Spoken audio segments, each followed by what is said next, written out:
Hey guys, welcome back to another video, and today I'll be doing a tutorial on a servo upgrade for the Dromida Ominous, or not the Ominous, the MT4.18, and now this will work, I believe, with any of the other models, the BX, SC, all the other Dromida 1/18 scales, because they all use the same servo, I believe, so this should work with all the other models. And the servo I've got is the Turnigy MG90S from Hobby King, and it's a metal digital geared servo, and it was only $5, so that's really cheap and nice. And some of the tools you're gonna need. First, it also comes with this, so it has screws to to mount it, and it also has a couple different attachments for the, I think it's called the servo horn, but the one we're gonna be using is that one, just the regular one. Some of the other tools you're going to need is a screwdriver, obviously, to take the truck apart.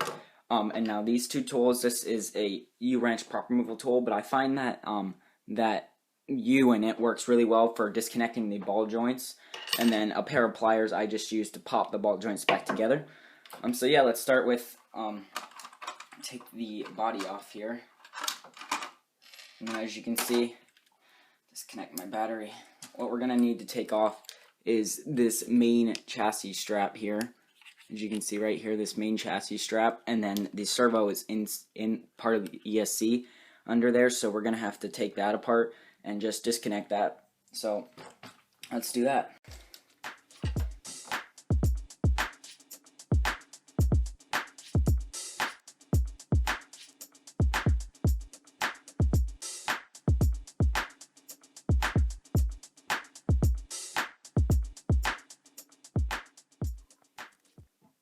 Okay, there we go. I got all these screws out, and now as you can see, there were 4 up front under the gear cover here. There's one still in there, so you have to take that out to get to this side of the strap. And over here, there were only 2. So now you're gonna just want to pull this antenna part off so that you can pull that out, so the antenna will pull out, and then you can undo this.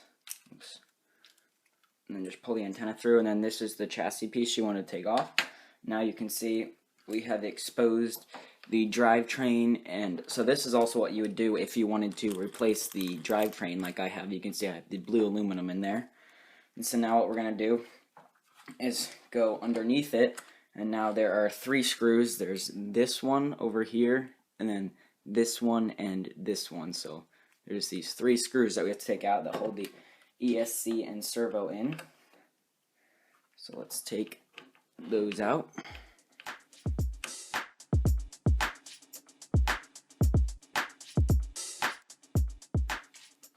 Okay, there we go. And if you noticed that one of these pins fall out, they are for the steering. Just make sure you set those aside because those are important.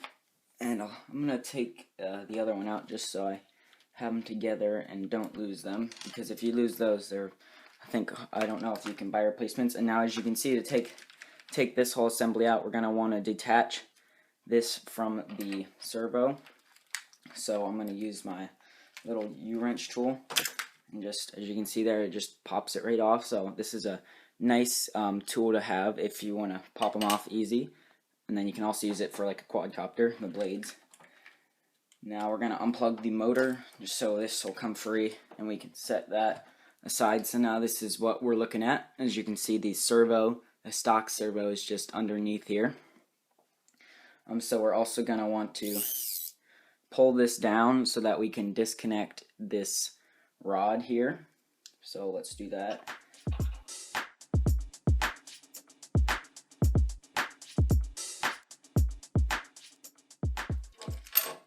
Okay, there we go. I got that one off. That was a bit harder to get off. So now we're gonna, as you can see, the servo wires for this are zip tied. So the servo is held in. Let's see, there's 2 screws up front. So let's undo those 2 screws. Okay, there we have it. As you can see, the servo is now detached from the main ESC. Now all we have to do is pull out the servo lead, and now you want to keep in mind that the orange wire is, when you plug it in, goes closest to where the servo is, so you want to plug it in with the orange to this side. Now we get rid of that, and now we're gonna, let's see, this, I believe we have to maybe round off the corner a little bit. No. Yep, just a little bit. I'm gonna have to, because as you can see on this one, the corners, let's try and focus this here. Let's get it in my hand. You can see, focus, but the corners are rounded, as you can see there. And on the Turnigy one, the corners are not rounded, so we'll have to round those. I'll just probably file them down, so I'll be right back. Okay, here we are, and now as you can see, just like the stock servo, I have rounded the corners on the Turnigy one. And what I also did while I was out doing some stuff, you want to, I didn't take the turnbuckle, or whatever this little gold pin is called, out of the stock servo, just so I could see how it went in there, because I actually had a couple extras, because I bought a part for this, and it came with extras that I didn't need. And the holes on the Turnigy one are really small, and there's no way you're going to fit this through there with just like that. So I actually took a 3/32 size drill bit, and I drilled halfway through the hole so that I could have enough to get it started to go in. And then if you want to, if you want to make it easier, you can use a 1mm hex Allen wrench. And I didn't do it in the very last hole. I actually did it in the second to last hole, because making it bigger, I didn't want to, it would break out the end probably, so do it in the second to last hole. So now what we're going to do, and since I have this installed, we're going to take that, put that right there, and use the provided screws, and just put them in these holes on the sides. So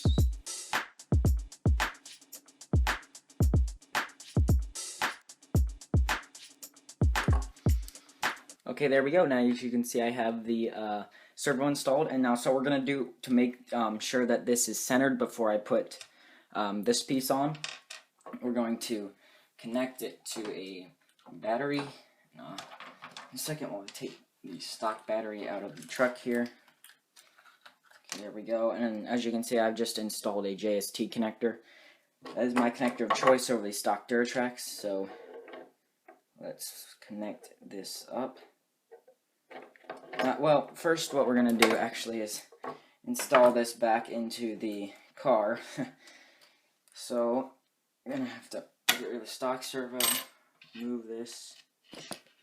Oops, bumped the camera. Okay. Now we're going to put this just like before. And I'm going to plug this in, like I said earlier, with the orange wire towards the servo. So the orange wire goes closest to the servo, and just push it all the way in. And now I'm probably going to get a piece of zip tie like the stock had, just to tidy these up, but I don't have any right now, so I'm just going to smush them in there. And this is going to go like that. As you can see there, I'm going to plug the motor back in, and then we're going to have to turn it upside down and put the screws back in, so let's do that.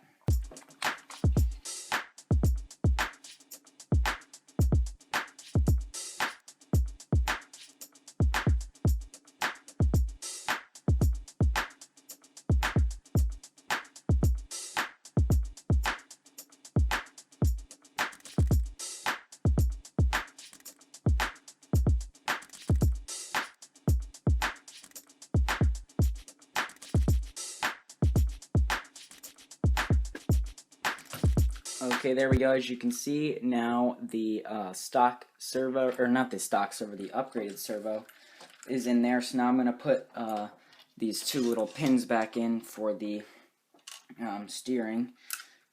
Just going to get those in there. Okay, I got those in, so now I'm going to put the main chassis back on. So you're going to want to, first, before you do that, you're going to want to pull the antenna up through the hole.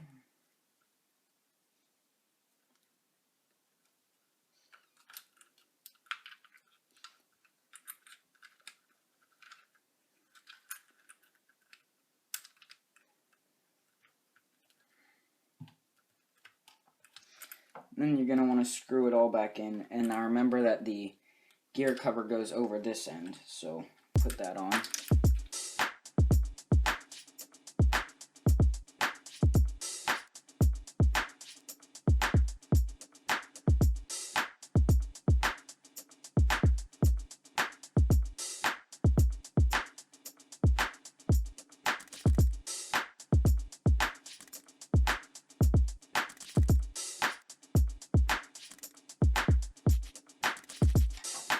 Okay, there we have that. As you can see, I have the main chassis plate strap installed, so now I'm going to put the antenna back in.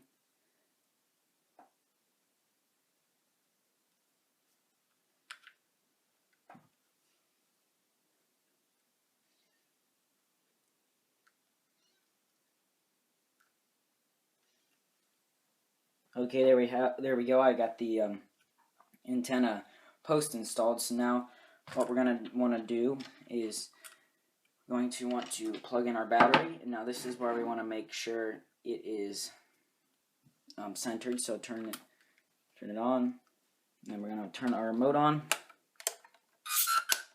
And you can hear it is indeed turning and working. Let's try the trim out, see if that does anything. Yep, trim works too, so you're going to want to center your trim as close as you can possibly get it. So mine's pretty dead center.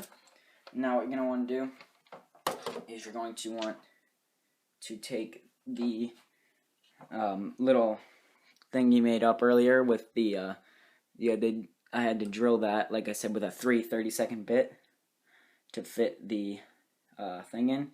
And you're going to want to screw this little, supplied screw. You're going to want to fit it on as perfectly 90 degrees as you can. Fit that on, and then you're going to want to screw this in.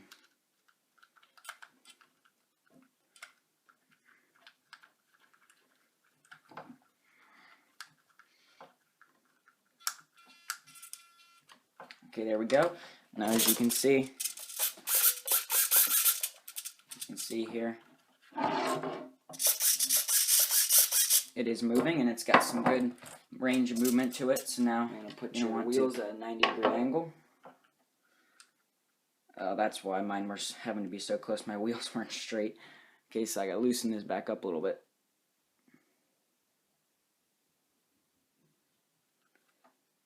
Okay.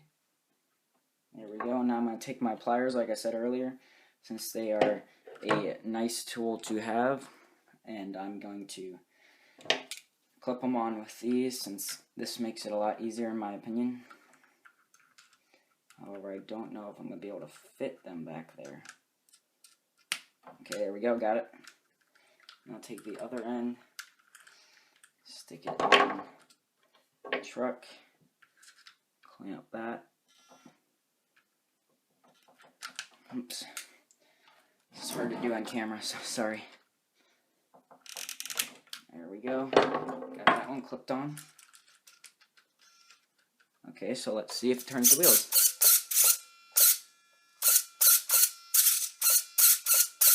Okay, there you have it. That is how you install a digital metal geared servo on a Dromida vehicle.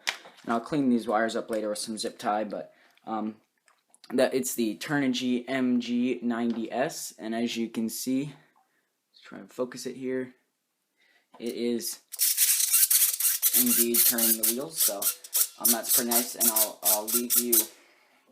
I'll do some run footage in a later video and showing you how this performs. Hopefully it should be able to go in a straight line now. So yeah, that was the end of the video.